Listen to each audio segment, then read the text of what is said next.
How do changes in the communications infrastructure affect our culture? And what skills will we need to learn in order to engage? Changes in the communications infrastructure impacts how we relate, which extends into what we say and how we say it. As technology accelerates, so does our ability to connect as we move faster, easier, and connect with more people. But these changes have removed the human element of nonverbal communication and has a significant impact on the messages we share. Because 60 to 80% of all communication is nonverbal. Now, to engage in light of these changes, we must be technologically proficient.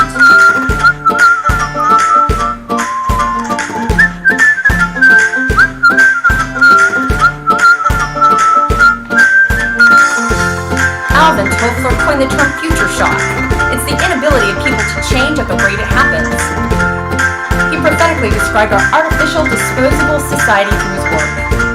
Reassure and simplified his definition as change accelerating faster than people can adjust. So what does this resistance to change mean, and how does that impact communicating?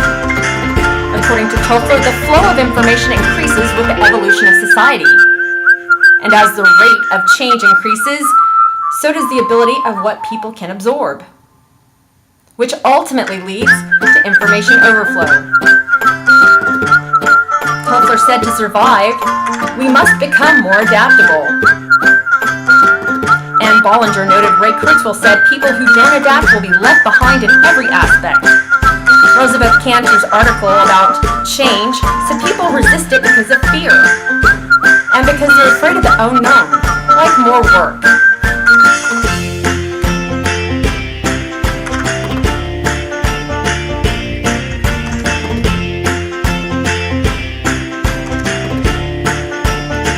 To successfully navigate the digital media, people need to be digitally literate.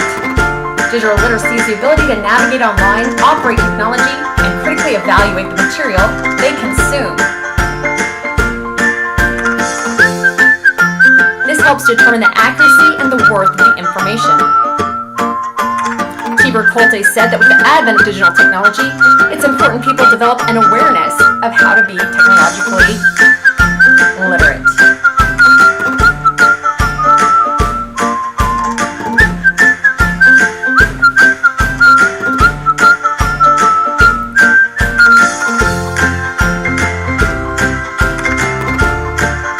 Technologically literate helps us understand and determine the intent behind information. According to Eleanor Laura, the consumption of information happens when one takes in information from legitimate sources. Creating has to do with what you publish on the internet. And connecting on the internet moves beyond Facebook and social media. Digital literacies are plural and context dependent, requiring skill sets which may change over time, while mindsets are relatively stable. Greta McNally says the term digital literacies references the skills and the tools that people use to stay informed. Doug Beltshaw says there are 8 elements to digital literacy. As more people become digitally literate and invest in the social world, the changing media landscape influences how we relate to one another and how we see ourselves.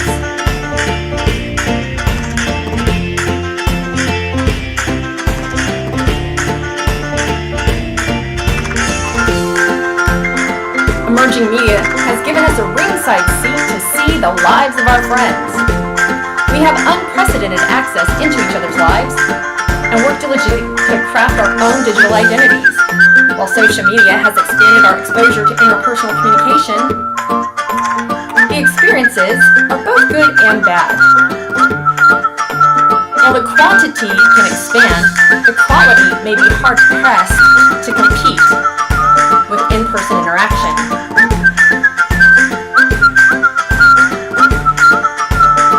Our can be crafted. We may not have ourselves accurately reflected back, considering who reflects it may be as authentic as our online personalities.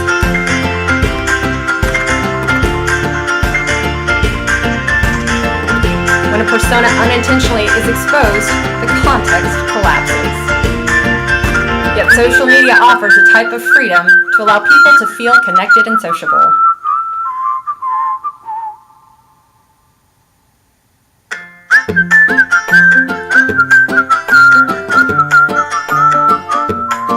When you post something online, like your dating profile, it's on there forever. Online dating has been another fascinating foible of emerging media. Thanks to the internet, nearly 2 billion people offer opportunities to the relationship seeker. Only in this forum, a contrived persona is more likely to collapse when the true nature of a person emerges. Reassurer noted the paradox of online dating's collapse context when she wrote, "People express the belief that profiles don't depict themselves in real life." She is confused about why people continue to use dating apps. Perhaps the discrepancies fall into the realm of fake news.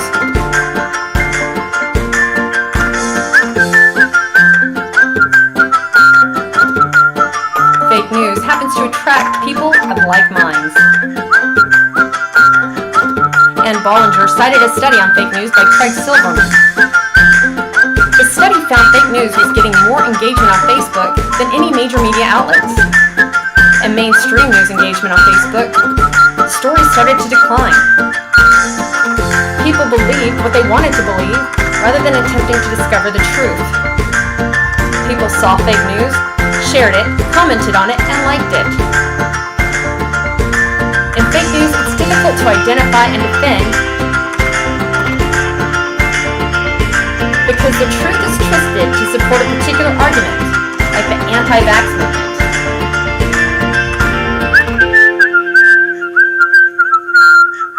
Natalie MacDonald summed up the impact by saying its authenticity has little to do on people's memories and worldview. With new and emerging forms of media, it's easy to reshape what you want the truth to be and to spread that truth to millions.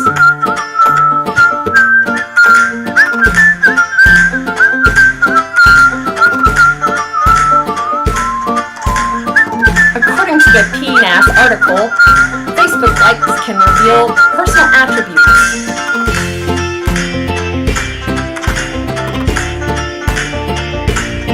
Easily accessible digital records of behavior can automatically predict a range of personal attributes, including sexual orientation, ethnicity, personality traits, religious and political views, happiness, use of addictive substances, parental separation, age, gender, intelligence, families, genetics, shopping habits.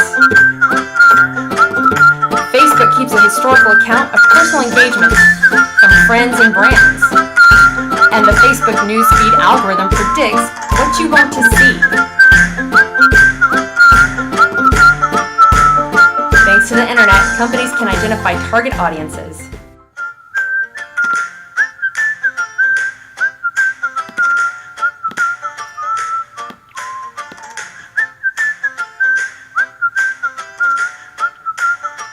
Over the next decade, big data and AI will work together to make our lives better.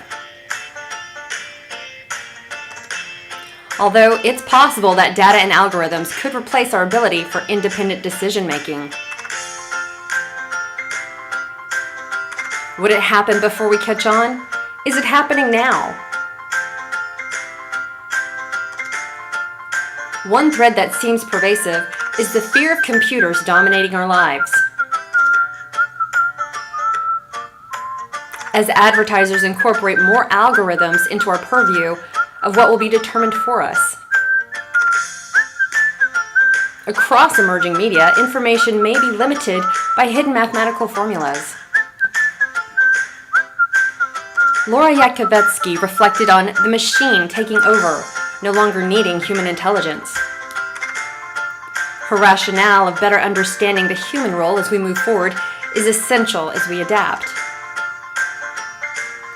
Laura says companies are beginning to capitalize on data available to them.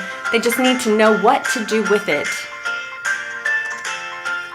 Analyzing harvested data is crucial to understand it and use it effectively, and that's where humans come into play.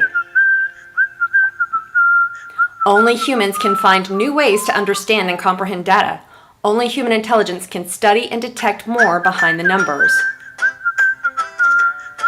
To Laura's point, people may control the data, but who has control will become the question. Grace Ofori says algorithms can't articulate thoughts.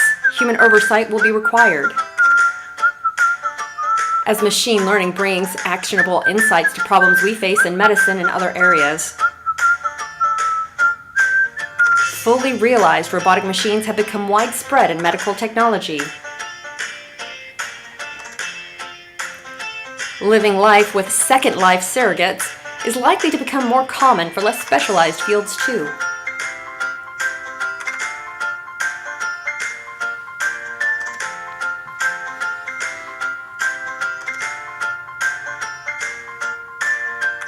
To be adept with emerging media, we must be more than technically proficient.